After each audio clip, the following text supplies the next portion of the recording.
군대입니다. 남성 중창단 많이 지원해 주시면 감사하겠습니다. 자, 오늘은 깨어 기도하라 라는 제목으로 하나님 말씀 증거할 때 많은 은혜를 받으시기 바랍니다. 오늘 우리가 이렇게 예배할 수 있는 것은 성도이기 때문이요, 전능하신 하나님께서 우리를 예배할 수 있는 존재로 만드셨기 때문인 것입니다. 성도란 하나님의 도, 즉 예수님의 복음을 따라 사는 사람들을 말합니다. 성도는 또 다른 비슷한 말로 의인이라고도 부를 수가 있습니다. 의인의 반대는 무엇입니까? 악인, 그죠? 죄인 혹은 악인이라고 볼 수 있습니다. 그러면 성경에서 정의하는 악인은 무엇이겠습니까? 의인은 뭐예요? 하나님의 도, 예수님의 복음을 따라 사는 사람. 그럼 그 반대는 뭐겠어요? 하나님의 도를 따르지 않고 예수님의 복음을 알지 못하고 사는 사람들을 말할 수가 있습니다. 그래서 악인은 곧 하나님의 진리의 복음을 따르지 않는 사람들이다라고 말씀드릴 수 있습니다. 전능하신 하나님께서 우리를 자녀로 삼아 주셨기 때문에 성도로서 우리는 하나님을 예배할 수가 있습니다.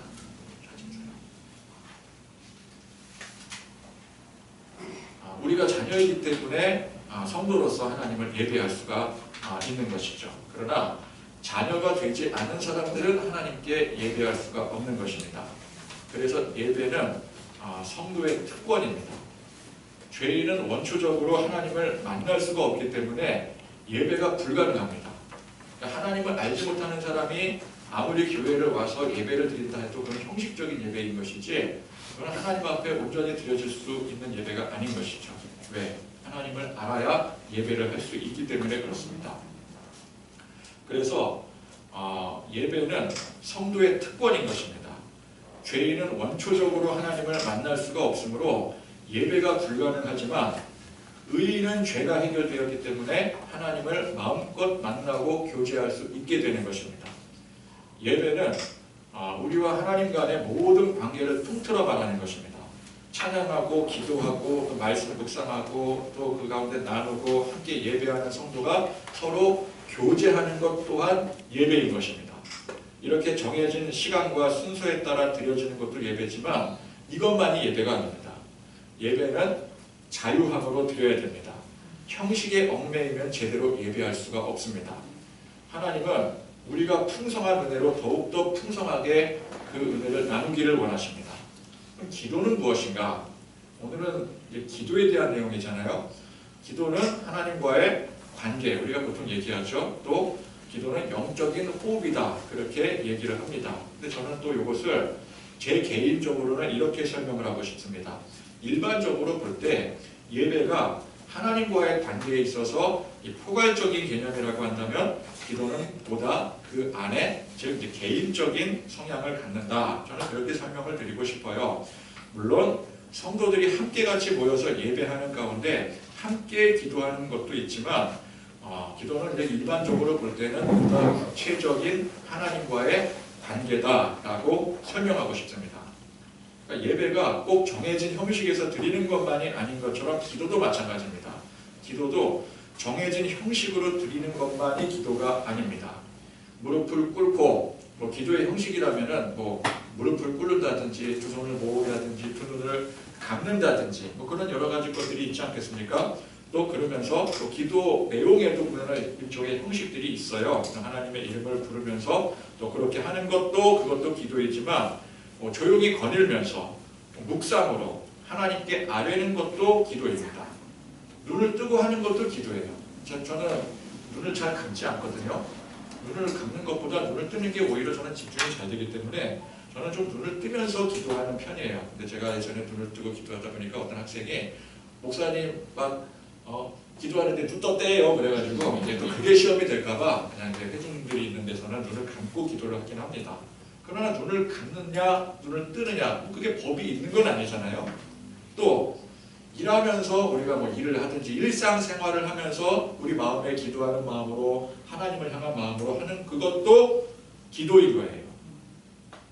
저 사진 찍으실 때요, 모서리, 고퉁이, 제 양쪽 고퉁이에서 다 찍어주세요.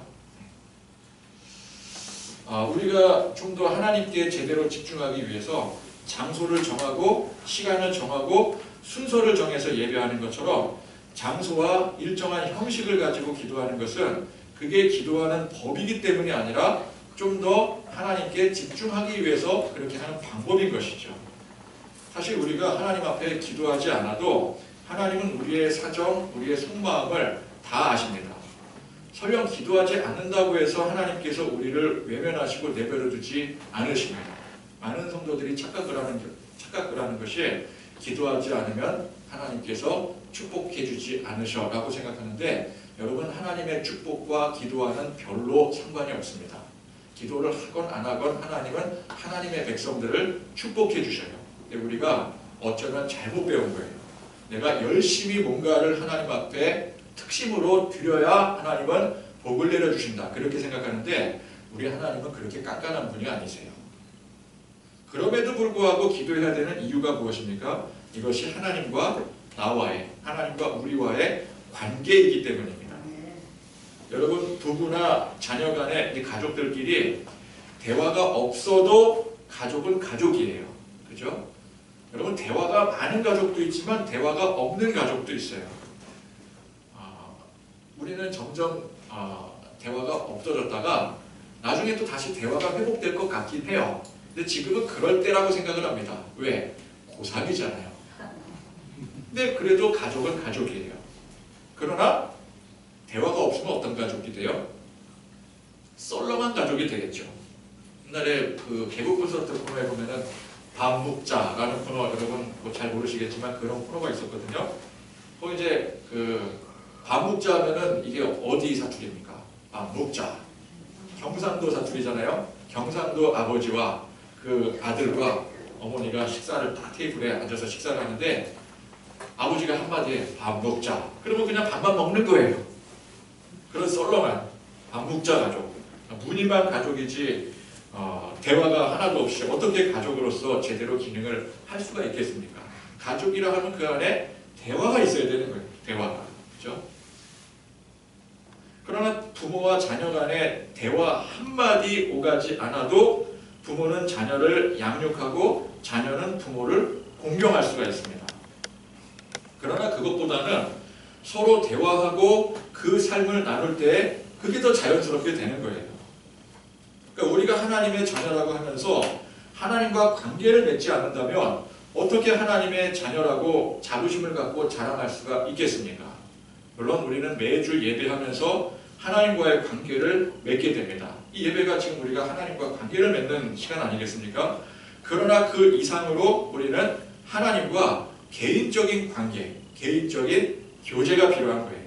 우리 가족이 가족끼리 공식적인 어떤 생일 때 모인다든지 그런 모임도 있겠지만 그거 아니더라도 그냥 개별적으로 이야기 나누고 오늘 있었던 얘기 나누고 그러는 게 필요한 것처럼 우리 하나님과도 똑같다는 거죠. 우리 하나님 아버지잖아요. 하나님과 우리가 가족 아니겠습니까? 그 교제가 필요한 거예요. 그러니까 하나님과의 관계가 친밀할수록 예배와 기도의 시간들이 많아지게 되는 것입니다. 자, 오늘 예수님께서는 이제 얼마 시간이 지나면 유대인들에게 잡혀가시게 되어 있습니다. 그걸 예수님께서는 다 아시고 제자들과 마지막 유월절 만찬을 나누었습니다. 제자들은 지금 잘 모르고 있는 상태죠. 자, 그리고 이 만찬을 끝내고 어디를 가셨는가 봤더니 겟세마네 동산에 제자들과 함께 오르셨습니다. 그럼 왜 이 밤에 식사하시고 동산에 오르셨을까요? 달밤에 체조하려고요? 운동하려고? 그게 아니라 기도하기 위해서 오르셨더라는 거예요. 자, 여기서 먼저 우리가 주목해야 될 점이 예수님도 기도하셨다는 것입니다. 이게 중요한 부분이죠. 자, 예수님은 삼위일체 하나님이신데 기도할 필요가 있으신가? 예수님이 하나님이신데 누구에게 기도해요? 기도할 필요가 없다고 우리가 생각을 하는데 인간의 몸을 입으심으로 삼위일체 하나님께서 이건 제가 정확한 설명은 아니지만 일종의 분리가 되셨으므로 예수님은 성부께 기도하신 거예요. 이게 무슨 뜻입니까? 아무리 가까운 관계라고 할지라도 이게 조금이라도 떨어져 있다면 기도해야 된다는 거예요. 그 관계를 유지하기 위해서 대화하고 그 관계를 계속 이어나가야 된다는 것입니다. 내가 하나님을 나는 너무 잘 알고 은혜도 하나님 앞에 많이 받아 굳이 다른 사람들처럼 많은 시간을 들여서 기도할 필요가 있겠는가 생각할 수 있어요. 그러나 우리도 어쨌건 우리의 육신의 몸으로 하나님과의 일정한 거리가 있지 않겠습니까? 이 거리라고 하는 것은 실제의 어떤 거리이기도 하지만 우리와 하나님과의 관계에 있어서 거리이기도 하고요. 이거 모든 건데 물리적인 거리라고 할 수가 있는 것이죠. 그러면 그 물리적인 거리가 있는 한 우리도 반드시 기도해야 된다는 것입니다. 예수님도 기도하셨으니 우리도 기도해야 된다는 것이죠. 자, 그래서 기도는 하나님과 나와 하나님과 우리와의 물리적인 거리를 연결시켜 줍니다. 이거는 마치 휴대폰 통화와 같아요. 서로 안 보이는 곳에 떨어져 있을 때 휴대폰으로 통화를 하게 되면 어떻게 됩니까? 물리적으로는 떨어져 있어요. 그러나 실제로는 연결이 되는 것입니다. 전화 통화를 통해서 연결이 되는 거예요. 하나님은 우리를 언제나 지켜보고 계십니다. 항상 우리 곁에 동행하십니다. 그러나 우리는 물리적으로도 그렇게 할 수가 없어요. 그럴 능력이 없습니다. 우리는 아무데나 우리가 무소불위한 그런 존재가 아니지 않겠습니까? 우리는 시공이라는 걸 초월할 수가 없어요. 그래서 우리 마음 가운데 항상 하나님이 계시다라고 하는 이 고백, 우리 눈에 보이지는 않지만 항상 내 옆에 계신다라는 그 인식이 있어서 마치 옆에 계신 것처럼 이야기를 나누고 교제하는 이 기도를 해야 된다는 거예요. 어떤 사람은 그렇습니다. 이제 교회에 나온 지 얼마 안 됐어요. 그래서 내가 아직 교회에 나온 지 얼마 안 되는 초신자이기 때문에 기도하는 방법도 잘 모르고 그리고 배우지를 못해서 기도 못합니다. 기도가 어렵습니다. 그래서 기도 안 하는 것을 당연하게 여기기도 해요. 기도는 이제 교회에서는 좀 오래 하고 또 기도에 대해서 또 훈련도 받고 나와서 기도도 또 해보고 그런 사람들이 기도하는 거지 나는 아직은 기도하는 사람이 아니다. 나는 기도 안 해도 된다. 그렇게 생각하기도 해요. 그러나 여러분 이게 굉장히 큰 착각입니다. 기도는 배우고 혹은 오래 믿고의 문제가 아닙니다. 여러분 갓난아기가 세상에 딱 나오지 않습니까? 나오자마자 소통을 해요. 울잖아요. 우는 게 소통이에요. 갓난아기는 여러분 우는 게 소통이에요. 그죠? 우는 게 자기의 어떤 그 상태를 표현하는 방법인 거예요. 근데 말을 아직 못하기 때문에 말을 할 수 있다면 말을 하겠죠. 만약에 갓난아기가 뱃속에서 이미 그 엄마가 하는 얘기들 다 듣고 해가지고 언어가 학습이 돼서 나오면서부터 말을 할 수 있다 그러면은 나와서 말을 하겠죠. 배고파라든지 힘들어 그러든지 여러 가지 말을 하지 않겠습니까? 근데 말을 하지 못하기 때문에 뭐 하는 거예요? 우는 거예요. 안 울면 어떻게 돼요? 태어났는데 신생아가 태어났는데 안 울었다. 그럼 큰일 나는 거죠. 울어야 되는 거예요. 그러니까 나름대로 소통을 하는 거예요. 옹알이라든지 울음이라든지 손짓이라든지 발짓이라든지 모르니까 소통을 포기하는 게 아니라 오히려 더 열심히 하더라는 거예요. 더 처절하게. 그렇죠? 마찬가지입니다. 기도는 오래 그 신앙생활에서 유창하게 기도할 줄 알고 성경 말씀도 많이 배운 사람이 하는 게 아니라 누구나 예수 믿는다면 하는 거예요. 누구나. 기도 말이 서툴러도 그 서투르다는 것이 남이 하는 것을 흉내내려고 하니까 그런 것이지 여러분 내가 믿는 하나님과 내 아버지와 직접적인 관계를 하는데 나는 내 식으로 하나님 앞에 대화를 하건 묵상을 하건 할 수가 있는 거예요. 여러분 내가 내 식구들, 내 아버지 혹은 내 가족들과 대화를 나누는데 남의 가족들이 하는 거 보고 그거 따라합니까? 아니잖아요. 우리는 우리 가족의 우리 식으로 하는 거예요. 내 식으로 하는 거예요. 그렇죠?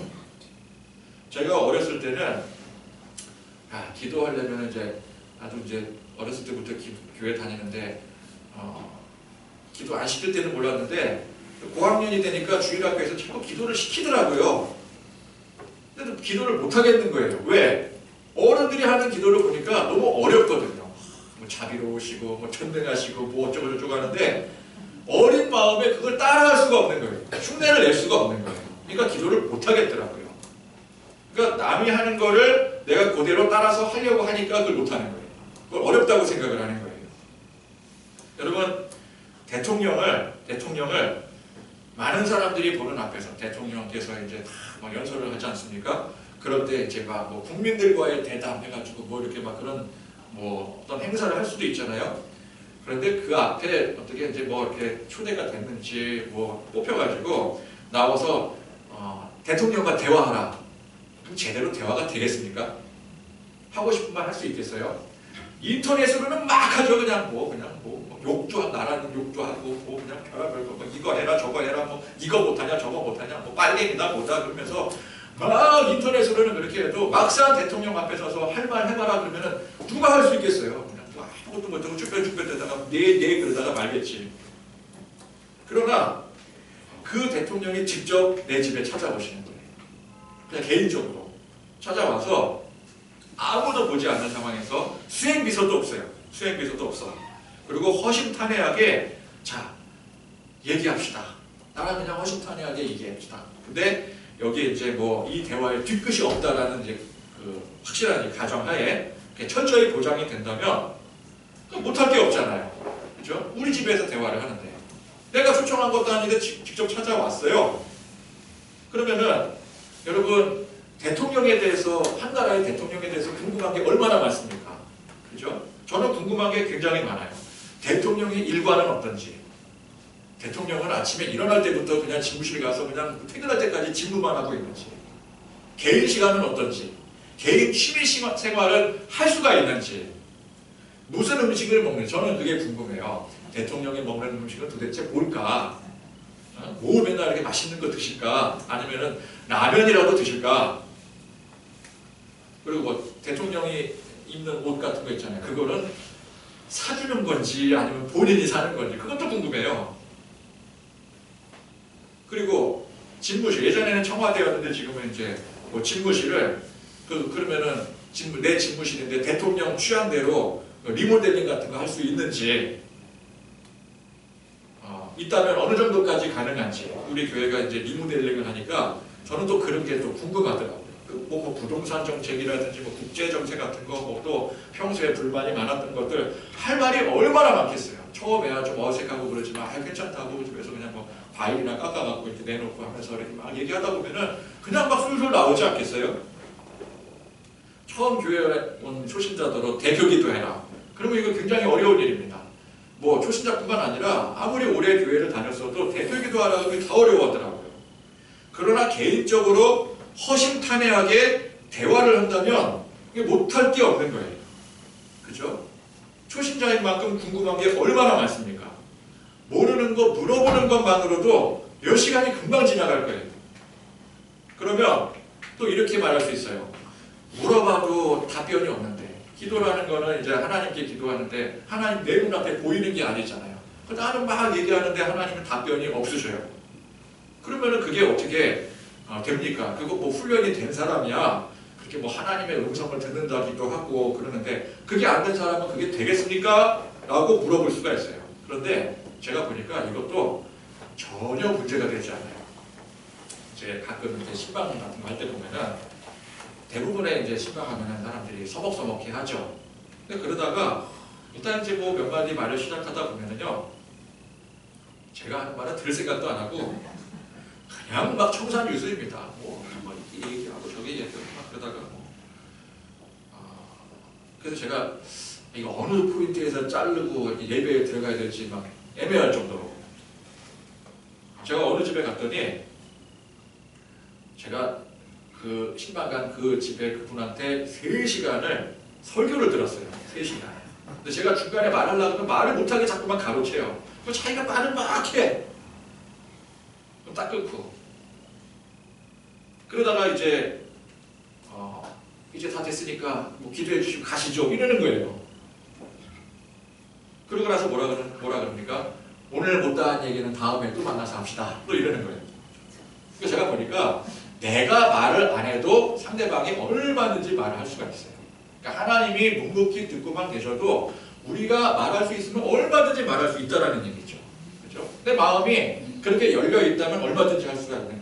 하나님이 내가 기도하는데 하나님 답변도 없으시고 대꾸도 없으신데 나 허공에다 혼자만 하는 건가? 그렇게 생각하면 어려울 수 있겠지만 아 이거 지금 하나님이 다 듣고 계신다. 그럼 우리가 못할 게 없는 거예요. 이건 초신자건 뭐 오래 믿은 사람이건 상관이 없는 거예요. 여러분 세상에서 기도가 제일 필요가 없을 것 같은 사람이 누구예요? 예수님이잖아요. 그런데 그 예수님께서 땀방울이 핏방울이 될 정도로 기도하셨더라는 거예요. 자, 그러면 예수님께서 어떤 기도를 하셨는가? 자, 당장 있을 이 십자가의 고난에 대해서 기도하셨습니다. 자, 그런데 예수님도 이제 인간의 몸과 마음을 가지신지라 이것이 심히 고민이 되신 거예요. 물론 예수님의 이 고뇌는 우리가 보통 생각하는 것처럼 이게 뭐 얼마나 아플까, 괴로울까 이런 게 아닐 것입니다. 여러분 육체적인 고통 정도는요, 멘탈이 훌륭한 사람이라면 그거 다 꿋꿋이 이겨내요. 그죠? 그런 사람들 많아요. 이게 막 고문하는데 영화 같은 데도 보면은 막 주인공들은 막 고문을 해도 막 다 참아내잖아요. 절대 실토 안 하잖아요. 막 더 해라 막 이러잖아요. 그러니까 예수님의 고뇌는 그런 고뇌라기보다는 보다 더 차원 높은 고뇌인 것입니다. 그러니까 십자가에 달리시는 그 순간은 우리의 모든 죄를 예수님께서 다 홀로 짊어지시는 거예요. 그러면 그 순간 예수님은 저주받은 상태가 되는 것입니다. 세상 모든 저주를 짊어지고 계시기 때문에. 그리고 하나님께서 그 순간 외면하시는 거예요. 그래서 죽으시는 거예요. 죄와 함께. 그러면 그 순간 내가 죄의 저주를 온몸에 짊어지고 하나님께, 성부 하나님께 외면당해야 되는 그 아픔. 그걸 여러분 우리가 이해할 수 있을까요? 그거는 차원 높은 고뇌인 거예요. 예수님은 그 고뇌를 하신 거예요. 그러니까 어쨌건 우리가 보통 살면서 겪는 어떤 고뇌와는 질적으로 다르겠지만 어쨌건 간에 예수님도 고뇌에 대한 고백을 하셨다는 점에서 우리의 기도와 비슷하다고 할 수가 있는 것이죠. 우리도 여러분 보통 언제 기도합니까? 뭐 평소에 기도하는 거 말고 어떨 때 우리가 기도하죠? 기도 안 하던 사람들도 딱 어떨 때 기도하잖아요.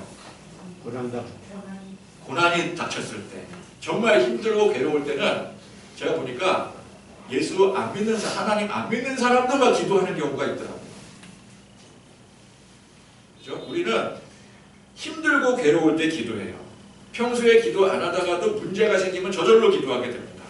그럴 때 어떻게 기도해요? 근데 뭐라고 기도해요? 이 문제 해결해달라고 기도하겠죠. 내가 문제 때문에 기도하는데 당연히 문제 해결해달라고 기도합니다. 예수님도 어떻게 기도하셨어요? 이 잔을 옮겨달라고 기도하셨어요. 그게 당연한 겁니다. 문제가 생겨서 기도하는데 문제를 해결해달라고 기도하지, 내가 문제 생겨서 아파서 힘들고 괴로워서 기도하는데 이 고난의 잔을 옮겨달라고 기도하지, 이 고난 주셔서 감사합니다 할렐루야 아멘 이러고 기도하겠습니까? 처음부터 힘들고 괴로운 문제들을 하나님 앞에 가지고 나와서 고백하는 거, 기도하는 거, 이것은 옳은 일입니다. 예수님도 그렇게 하셨어요. 원망하기도 하고 펑펑 울기도 하고 소리도 지르고 고함도 지르고 미친 사람처럼 흔들어대기도 하고, 한나가 기도하니까 엘리 제사장이 뭐라 그랬어요? 저 술 취했다 그러잖아요. 근데 그게 하나님 앞에 결코 불경한 게 아닙니다. 여러분 다윗이 어떻게 기도했습니까? 자기 원수에 대해서 기도할 때 뭐라고 기도했냐면요, 이 원수가 망하게 해달라고 기도해요. 그리고 거기서 끝납니까? 그 자녀들이 빌어먹게 하시고, 성경 그대로 표현해요. 빌어먹게 해달라고 기도해요. 하여간 입에 담기도 힘들 정도의 막 저주를 퍼붓습니다. 우리가 보통 기도 생각할 때 그렇게 하면 큰일 나잖아요. 불경한 거잖아요. 근데 사실은 그게 아니에요. 그러니까 우리가 기도하는데 애써 고상할 필요가 없는 거예요. 전능하시고 자비로우시며 모든 영광을 받기에 합당하신 하나님이시여 진리의 바른 길을 걸어가며 어쩌고저쩌고, 그런 고상한 말들은 대표 기도할 때 하는 거예요. 대표로 할 때. 그렇죠? 대표로 할 때는 고상하게 해야죠. 그러나 우리가 하나님 앞에 1대1로 나아갈 때는 그런 게 필요가 없는 거예요. 내 마음은 지금 죽겠는데 그걸 감춘다고 하나님 앞에 감춰지겠습니까? 다윗이 원수가 지금 미워 죽겠는데, 원수가 미워요 사람인지라, 다윗이라도 원수는 미운 거예요. 여러분 원수가 밉습니까? 예쁩니까? 원수인데 당연히 미운 거죠. 원수는 미운 겁니다. 그 당연한 거예요. 근데 나는 원수가 미워 죽겠는데 하나님 앞에 기도해야 되니까, 고상하게 기도해야 되니까, 주여 원수를 용서하게 하시고 그를 위해 내가 희생하겠나, 마음에도 없는데 그 거짓말하는 거죠. 그러면 그거 하나님 믿어주시겠습니까? 내 마음을 다 아시는데. 우리가 기도가 어렵다고 생각하는 이유 중에 하나가 기도의 형식화입니다. 형식화. 전문 용어 써가면서, 이거 전문 용어는 교회 전문 용어인 거죠. 미사역으로 치장을 해야 그게 기도인 줄 알아요. 왜? 교회에서 보는 대표 기도가 대부분 그렇기 때문에 그렇습니다. 그러나 그건 대중 앞에서의 대표 기도의 한 방법일 뿐, 그게 기도의 표본이 아닙니다. 근데 많은 사람들이 그게 기도의 표본인 줄 알아요. 어차피 하나님께서 내 마음 다 아시는데 있는 그대로 내 마음 그대로 표현하는 게 그게 기도인 것입니다. 그 누가 뭐라고 반박하면 우리는 뭐라고 말할 수 있어요? 예수님도 그렇게 기도하셨던데요. 다윗도 그렇게 기도했는데요. 자, 그런데 거기서 끝날 것 같으면 뭐하러 기도하겠습니까? 내 마음의 응어리를 조금 푼 것밖에 되지 않겠습니까? 후련하게 한번 털어놓으면 마음은 좀 편할지 모르겠지만 문제가 해결되는 것은 아니에요. 그죠? 우리가 그냥 누군가에게 복소를 내뱉다시피 내 마음에 있는 거 응어리를 풀어낸다고 해서 문제가 해결되는 건 아니잖아요. 그냥 내 마음을 풀어놓은 것 뿐이지. 중요한 것은 무엇입니까? 내가 하나님 앞에 어떤 괴로운 일, 고난의 문제들을 다 고백하고 나서 그 다음에는 그 문제를 해결받는 게 중요한 거예요. 해결받는 게. 그죠? 자, 그런데 문제는 그럼 누가 해결합니까? 내가 해결할 것 같으면은 굳이 그렇게 소리 지르고 기도하지 않았고 내가 알아서 해결했겠죠. 그죠? 우리가 우리의 문제를 있는 그대로 고백했으면 이 문제의 해결은 우리 하나님께서 해주시는 것입니다. 애초에 이 문제를 내가 풀지 않고 하나님께 푸시도록 맡기려고 기도하는 거예요. 그래서 기도하는 거 아니겠습니까? 내가 감당이 안 되니까 하나님이 해결해 주세요. 하나님 도와주세요. 그렇게 기도하는 거예요. 그래서 예수님께서 그 다음에 뭐라고 이어서 기도하셨습니까? 그러나 나의 원대로 마시옵고 아버지의 원대로 하옵소서. 그렇습니다. 이게 기도하는 목적에 딱 합당한 내용이에요. 문제를 내가 해결하지 못하니까 하나님께 해결해달라고 맡기려고 기도하는 거 아니겠습니까?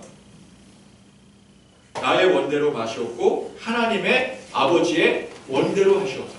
하나님이 해결해달라는 얘기예요. 그러니까 당연히 하나님 아버지의 뜻대로 해결해 주셔야 되는 거예요.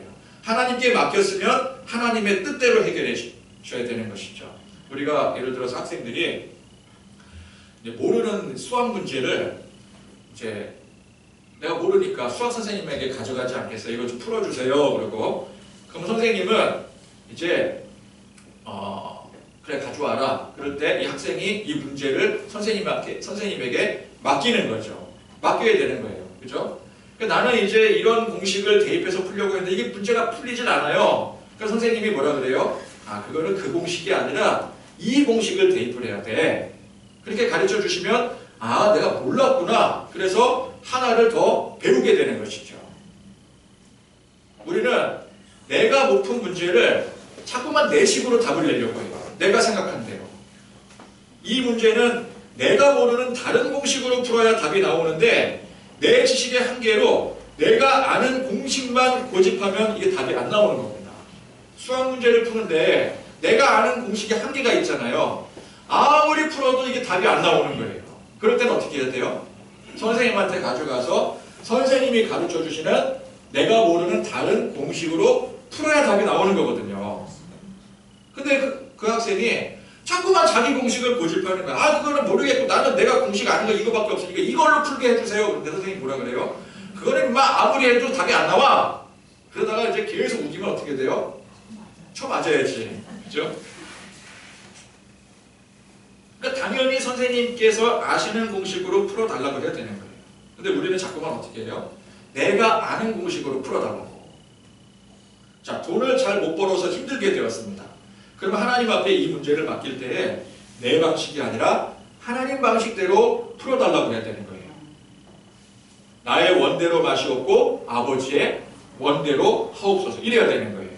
근데 자꾸만 우리는 그렇게 하나님 앞에 기도한다고 뭐라고 기도해요? 돈을 잘 벌게 해달라고 자꾸만 기도하는 거예요. 내가 지금 돈을 못 벌고 있으니까 그게 문제라고 생각하니까. 그거는 누구 방식이에요? 내 방식이잖아요. 내 공식이잖아요. 내 공식, 내 방식대로 해달라고 자꾸만 고집을 하고 있는 거예요. 이해가 되시죠? 쉽게 이해가 되시죠? 우리가 그렇게 기도하고 있다니까요.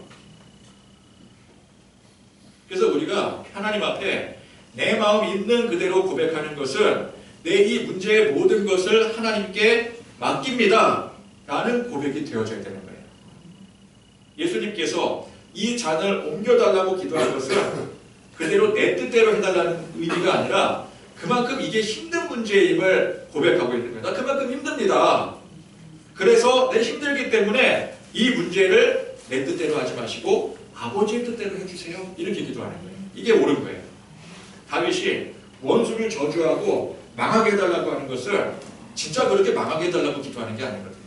그만큼 내가 힘들다라는 것을 고백하는 거예요. 내가 지금 상태가 이렇습니다. 원수가 망했으면 좋겠습니다. 진짜 죽여버리고 싶어요. 불질러버리고 싶어요. 이게 내 마음인 거예요. 그걸 하나님 앞에 있는 그대로 고백하는 거죠. 왜? 하나님과 나와 1대1 관계니까. 이걸 회중 기도에서는 못해요. 그렇죠?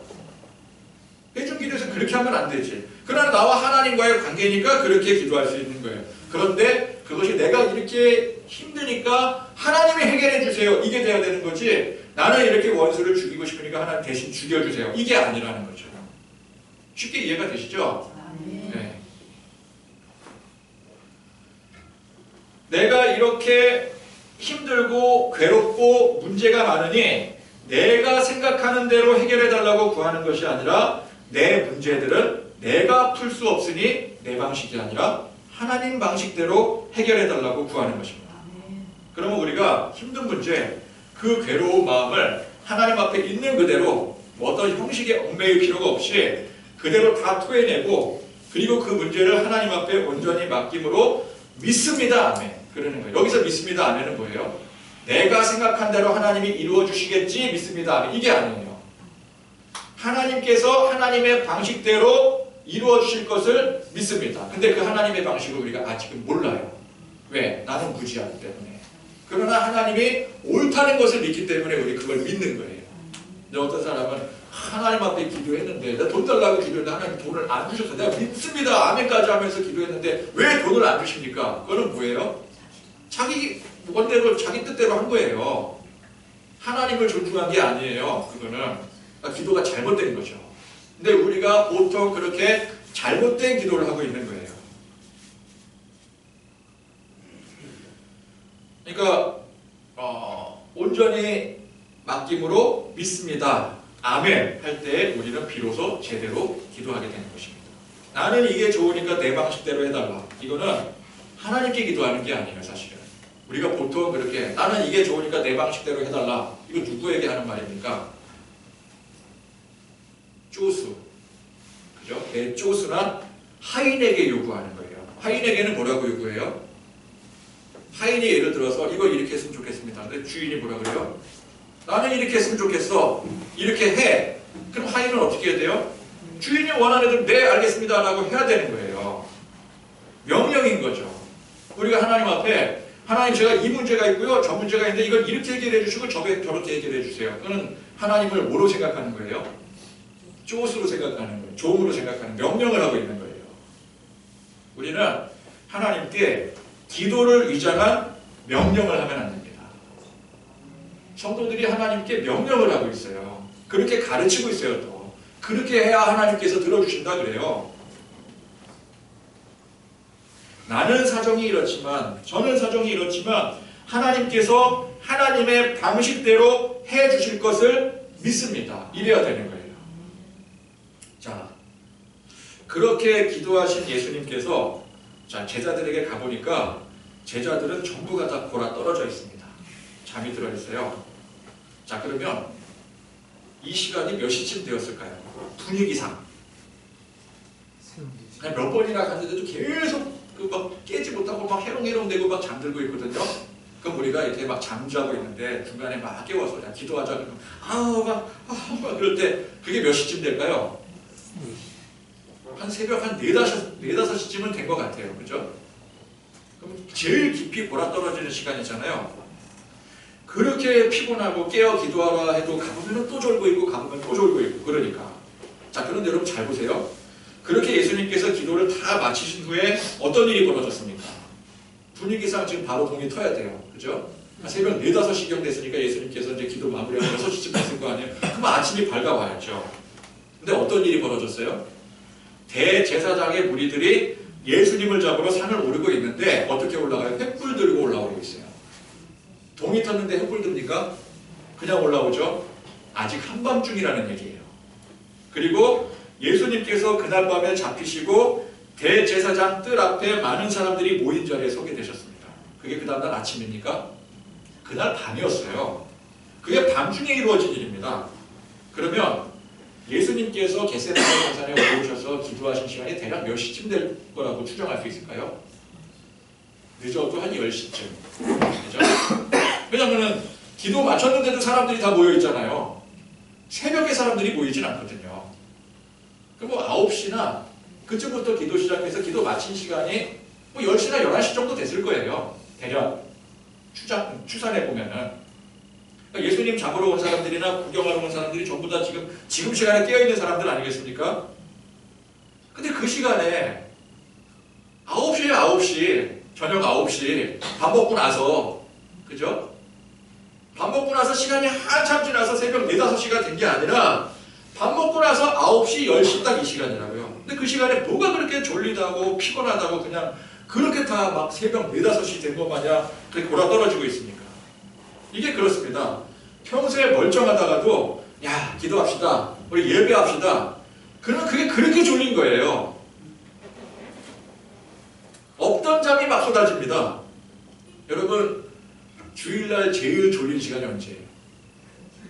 솔직히 지금 시간 아니잖아요. 지금 시간이잖아요. 뭐 점심 먹고요. 지금 시간 제가 볼 때 제일 졸린 시간이지만 그렇죠?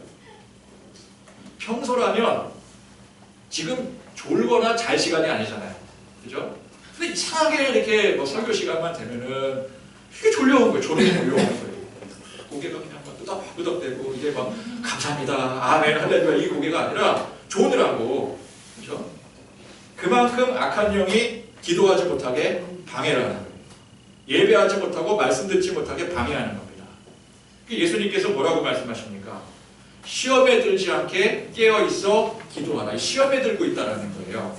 기도는 해야 되는데 졸고 말씀은 들어야 되는데 이게 조는 게 진짜 피곤하고 졸려서 그러는 게 아닙니다. 시험에 들고 있는 중인 거예요. 그러니까 내가 지금 막 예배 시간인데 자꾸 졸음이 밀려오고 막 침이 막 이렇게 흘러나오는데 잘 모르겠고 막 내가 이러고 막 깨고 있다. 그럼 내가 지금 무슨 상태라는 거예요? 마귀에게 시험당하고 있는 상태라는 거예요. 그럼 이게 심각한 상태라는 걸 알아야 되는 거죠.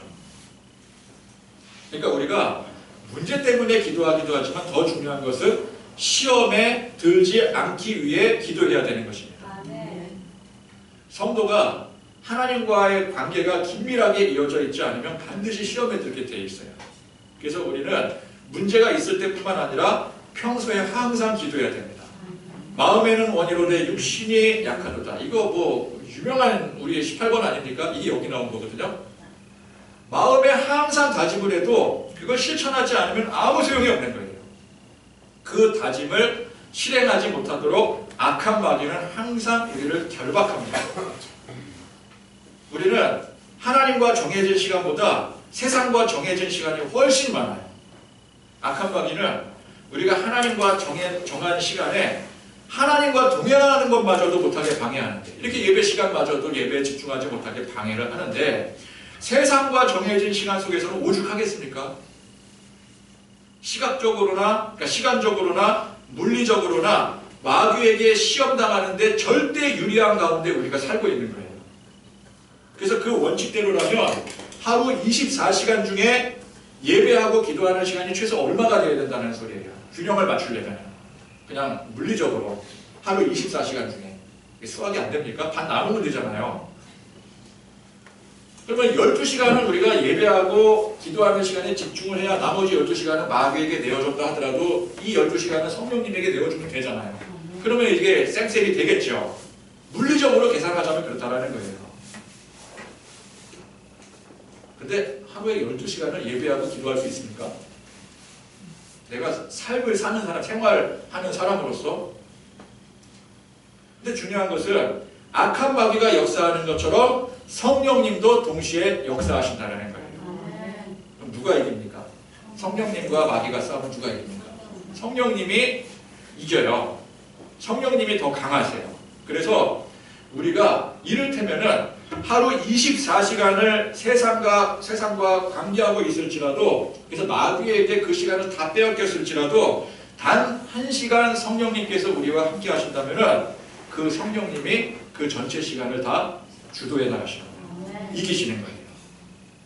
그게 가능하니까 우리가 세상에 바쁜 삶을 살지라도 성령님의 보호하심, 인도하심 가운데 살 수가 있는 것입니다. 그래서 여러분, 기도를 뭐 몇 시간을 해야 되느냐, 뭐 얼만큼 해야 되느냐, 여기 정답은 없습니다. 10시간을 기도해도 그날의 승리가 마귀에게 넘어갔다면 그것도 부족한 거예요. 그러나 반면 1시간을 기도를 했어도, 혹 1시간 기도를 못했어도 그날의 승리가 성령님께 넘어간다면 그 정도도 충분할 수가 있는 겁니다. 핵심이 무엇입니까? 우리는 평소에도 시험에 들지 않도록, 마귀에게 승리가 넘어가지 않도록 꾸준히 기도해야 된다는 거예요. 기도의 삶을 살아야 된다는 거예요. 그게 꼭 나와서 뭐 시간 들여서 기도를 해야 된다는 그 의미가 아니라 우리의 마음의 태도가 우리의 삶 속에서 그렇게 고백이 되어져야 된다는 것입니다. 자, 오늘 말씀이 좀 길어졌는데 정리합니다. 우리는 성도로서 마땅히 아버지 하나님과 긴밀한 관계 속에 살아야 됩니다. 포괄적인 개념으로는 예배, 보다 더 적극적인 개념으로는 기도라고 할 수가 있는 것이죠. 근데 이것이 꼭 정해진 시간, 꼭 형식만이 기도가 아니라 하나님 앞에 내 있는 마음 그대로 고백하고 그 하나님의 음성을 듣는 그 관계된 모든 행위가 이게 기도라는 거예요.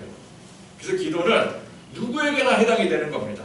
믿음 좋은 사람, 혹은 성직자, 뿐만 아니라 교회 처음 나온 사람, 어린아이 다 똑같이 해당되는 거예요. 가장 기도할 필요가 없으셨을 것 같았던 예수님도 기도하셨더라. 우리가 여기에 주목을 해야 됩니다.